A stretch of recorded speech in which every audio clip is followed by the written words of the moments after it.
On the night of my 72nd birthday, my daughter-in-law looked me in the eye across my own dining room table and said, "You've had a good run, Walter, but you're a burden now. Sign the house over, and we'll take care of you." I set down my fork. I folded my napkin. I looked at my son, Raymond, who was staring at his plate like it contained the answers to questions he'd never had the courage to ask. And then I smiled, the kind of smile I'd been practicing for 3 months, the kind that doesn't reach the eyes because it isn't meant to, and I said, "Let me think about that for a moment." I excused myself to the washroom down the hall. I sat on the edge of the tub, the same tub I'd installed with my own hands 28 years ago when this house was new, and my wife Diane was still alive, and Raymond was 12 years old and used to fall asleep on the couch watching hockey with me. I took out my phone. I sent one text message to my lawyer, Patricia Okafor, who had been waiting for exactly this moment. It said, "It happened, exactly as we expected." She replied in under a minute, "Everything is in place. Enjoy the rest of your evening." I washed my hands. I looked at myself in the mirror for a long moment. Then I went back to the table and finished my birthday dinner. My name is Walter Beaumont. I am 72 years old. I live in a 3-bedroom house in Burlington, Ontario, about 40 minutes outside of Toronto, a house I bought with Diane in 1996 when Raymond was a toddler, and we thought we had all the time in the world. The neighborhood has grown up around us. The maple tree I planted in the front yard now stands taller than the roofline. I know every crack in the sidewalk. I know which neighbors take in their bins on time, and which ones let them sit for 3 days. This is my home. Every corner of it holds something of Diane's: the kitchen tiles she picked out, the curtains she sewed herself, the garden she spent 15 years building into something that made strangers stop and take photographs in the spring. Diane passed away 6 years ago. Pancreatic cancer. 8 weeks from diagnosis to the end. I won't say more than that, except that losing her was the kind of loss that restructures you at the foundation. You don't recover from it so much as you slowly learn to carry it differently. Raymond was 38 when his mother died. He'd been married to Vanessa for 4 years by then. I did not dislike Vanessa in the beginning. She was sharp, organized, the kind of person who sent thank you cards and remembered birthdays. I thought she was good for Raymond, who had always needed someone to push him forward. He'd been drifting a little job to job, city to city, before he met her. She steadied him, I thought. I was wrong about what kind of steadying she had in mind. It started small, the way these things always do. About 2 years after Diane died, Raymond called to say they were having trouble with their mortgage. They'd bought a condo in Mississauga that had stretched them thin, and interest rates had moved in the wrong direction. Could I help? I transferred $22,000 from my savings. I didn't ask for paperwork. He was my son. 8 months later, Vanessa called, not Raymond, Vanessa, to say they needed a new vehicle because the old one had transmission problems, and Raymond's commute was an hour each way. Could I contribute? I gave them $9,000. Again, no paperwork. He was my son. The third time was a request to cover the cost of a home renovation. Their condo needed a new bathroom, Vanessa explained. The estimate was $17,000. They'd cover half if I could cover the other half. I sat with that one for a while. It was no longer the amount that troubled me, though the amounts were adding up. It was the texture of the request, the way Vanessa had started framing things. Not, "Could you help us?" but "We were thinking you could cover," not asking, allocating. I said I'd think about it. I did think about it. I called my friend Gordon Marsh, who has been my closest friend since we were in our 30s, and coached our sons' hockey teams on the same rink in the same small-town league. Gordon is blunt in the way that only a man who genuinely cares about you can be. He said, "Walt, they're not borrowing from you. They're drawing down an account they've decided already belongs to them." I gave them $8,000, half of what was asked, and I told Raymond I needed some time before any more requests. He was quiet on the phone. Vanessa didn't call to thank me. That was 3 years ago. Over those 3 years, the visits became less frequent and more purposeful.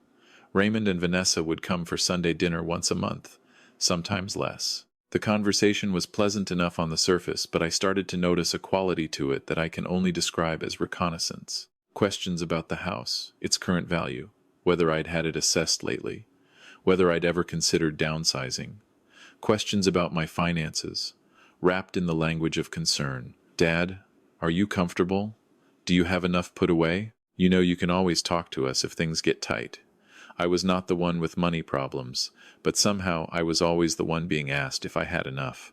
I noticed that Raymond never pushed back on Vanessa's line of questioning. He'd sit across from me and nod along, or he'd find something interesting to look at on his phone. I tried twice to have a private conversation with him, once over coffee after Vanessa had gone to the bathroom, once on a walk around the block in November when she'd stayed inside. Both times, Raymond became evasive, vague, like a man who has already made a decision and is simply waiting for the paperwork to catch up. Last year, the questions about the house became more specific. Had I made a will? Was it up to date? Had I thought about what would happen to the property when I was gone? I told them yes, I'd made a will, and it was in order, and I'd let them know when there was something they needed to know. Vanessa smiled at that. It was not a warm smile. 4 months before my birthday, something changed.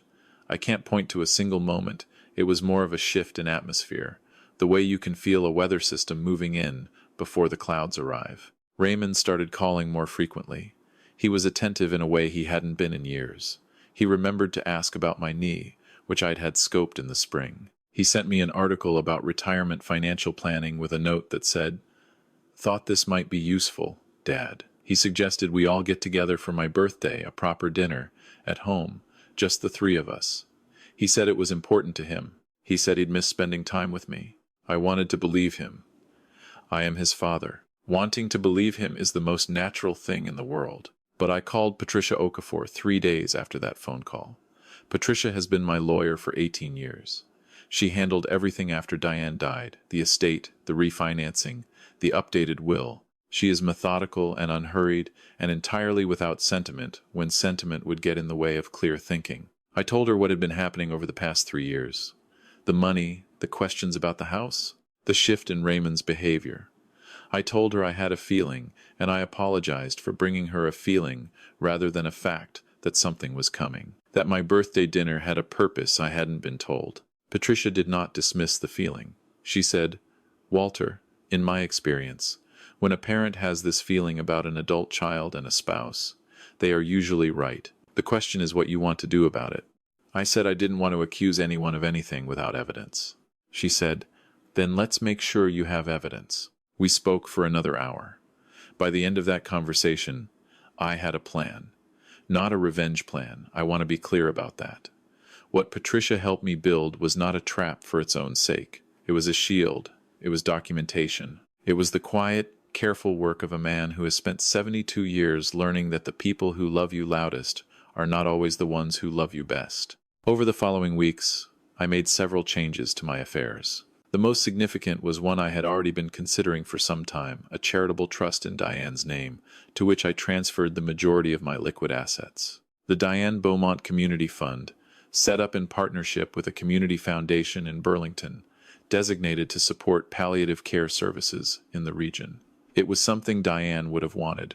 She had worked as a hospital volunteer for 11 years before she got sick. The people who cared for her in those last weeks, the palliative nurses, the chaplain who sat with me in the hallway while she slept. I had never found the right way to give back until now. The house itself I placed into a legal structure that Patricia designed, one that protected it from any claim that was not expressed in my will. I updated my will.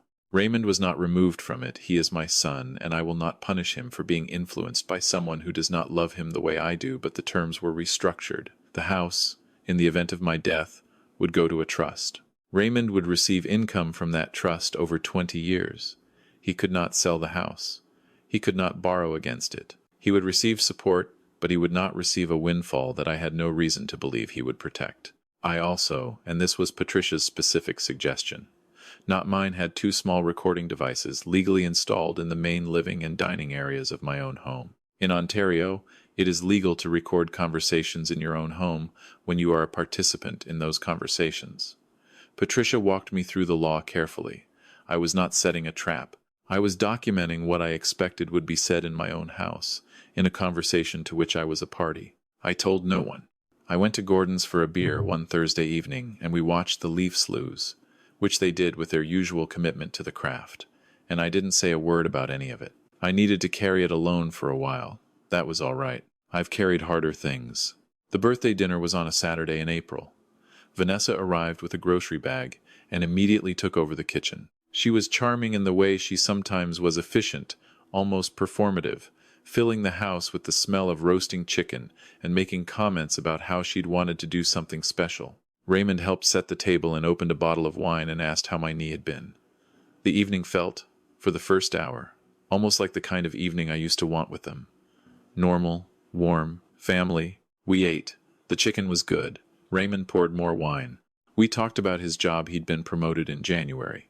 Something I'd already heard about on the phone, but let him tell again, and about a trip Vanessa wanted to take to Portugal in the fall. I asked questions. I was present.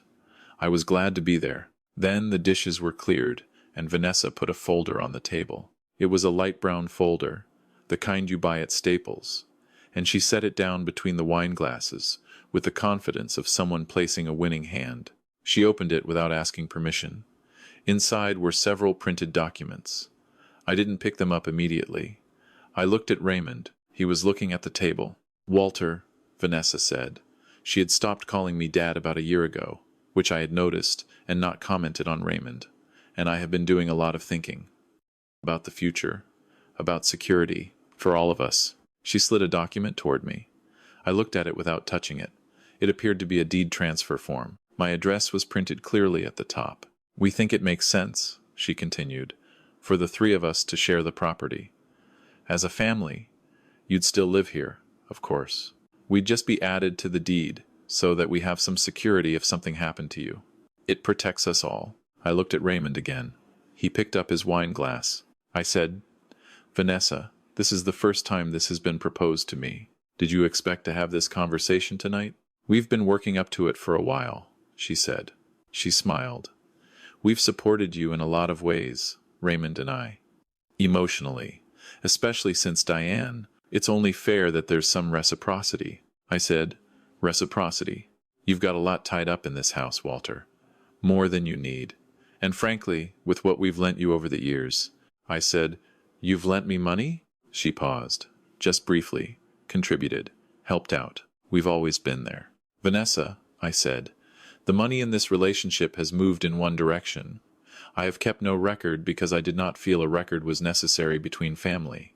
Perhaps that was an error." The smile faded. Raymond put down his wine glass. "Dad," he said. It was the first word he'd spoken in several minutes. "We're not trying to make this difficult. We just need something concrete. We need to know we're protected." "Protected from what?" I asked. "From being left with nothing," Vanessa said. Her voice had changed. The performance of warmth was over.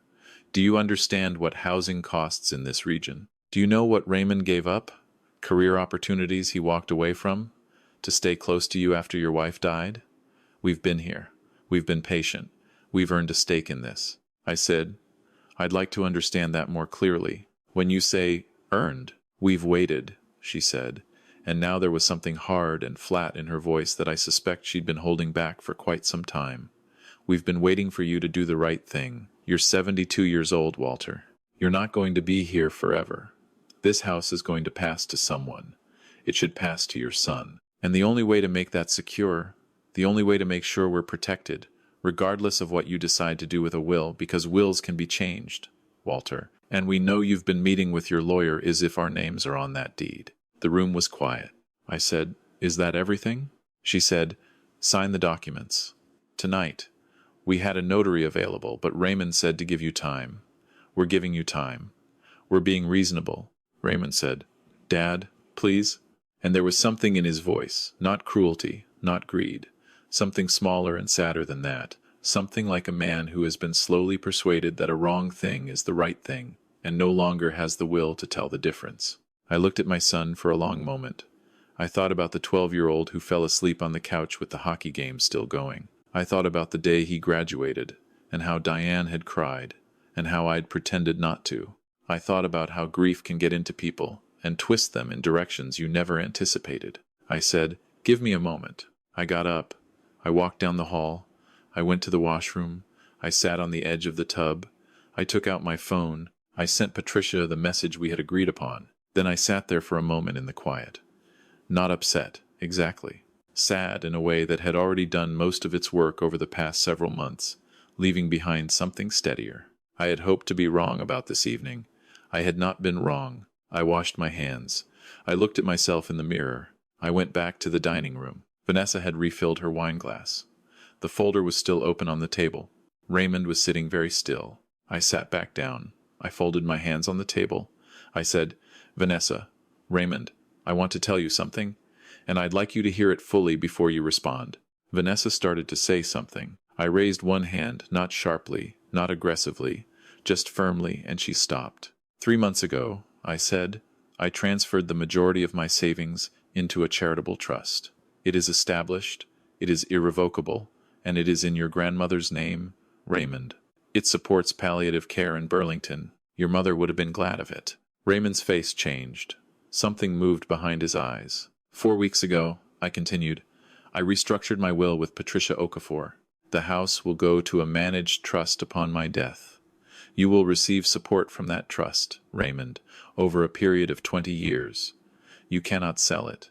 You cannot borrow against it. That decision has already been made and registered. Vanessa set down her wine glass. As for the deed transfer you've brought tonight, there is nothing to transfer. The property is held in a structure that does not permit the addition of names without the involvement of the trust's administrator. This document, I tapped the folder without picking it up, is not executable. You are welcome to take it to your own lawyer to confirm that. The silence in the room had changed quality. It was no longer the silence of people waiting for an answer. It was the silence of people who have just realized that the door they came to open was already locked from the other side and has been for months. Vanessa said, "You did this on purpose." I said, "I protected myself." "Yes." She stood up. She said several things I won't repeat here, not because they were too terrible to record, but because they don't deserve the permanence of being written down. She said I was vindictive. She said I had never given Raymond what he deserved. She said I was alone and I would die alone, and that I'd made sure of it. Raymond did not speak during this. He sat very still, looking at his hands. When she had finished, I said, quietly, "Vanessa, I would like you to understand that this conversation has been recorded on devices in this room, legally installed in my own home, as is my right under Ontario law. The recording will be retained by my lawyer. I mention this not as a threat, but so that you are fully informed." She stared at me. "I would also like you to know," I said, "that I've prepared a summary of the financial transfers Raymond and I have discussed over the past several years, the 22,000, the 9,000, the 8,000, and that summary has been forwarded to Patricia's office. Again, not as a threat, as a record, because records matter." Vanessa picked up her folder and her bag. She said Raymond's name once, sharply, the way you'd call a dog to heel. He stood up. He didn't look at me. At the door, he stopped. He turned around. His face, my son's face, a face I have known for 45 years, looked tired in a way I recognized. It was the tiredness of a man who has done something he cannot easily undo. He said, "Dad, I'm sorry." I said, "I know." He left. I stood in the front hallway for a moment after the door closed. The house was very quiet.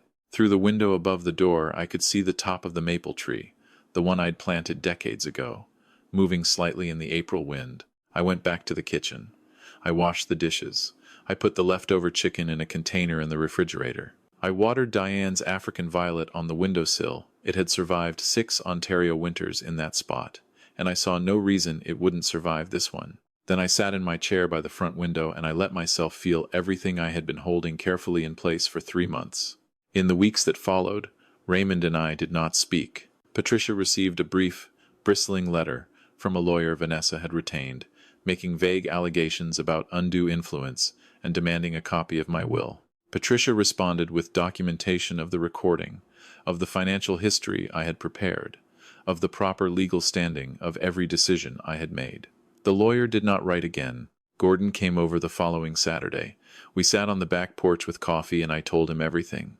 He was quiet through most of it. When I finished, he said, "Walt, you did everything right." I said, "I don't feel like I did everything right. I feel like I failed my son somewhere along the way." Gordon thought about that. He said, "You can do everything right as a parent and still watch your kid make bad choices. Those aren't the same failure." I sat with that. I kept the house. I kept Diane's garden. In June, the first peonies came up along the back fence. the pale pink ones she'd grown from divisions given to her by her mother, and I stood there in the morning with my coffee, and I thought about how strange and how persistent life is, how it keeps producing beauty in the places where it was tended, even long after the hands that tended it are gone. Patricia called in early May to let me know that Raymond had reached out not through the lawyer, but directly to her office, asking whether there was any channel through which he could speak with me. I said I would think about it. I am still thinking about it. I do not know yet what that conversation will look like. I do not know whether Raymond and I can find our way back to something real, something that isn't built on what I have or what he expects to inherit. I hope we can. He is my son. That does not stop being true because he has disappointed me, but I have learned, at 72, that hope is not a plan. I will not build a relationship on hope alone, and I will not trade my dignity for the comfort of pretending nothing happened. What I know is this: I earned this house. 30 years of mortgage payments, 30 years of maintenance and repairs and property tax, and the 1,000 small investments that keep a home standing.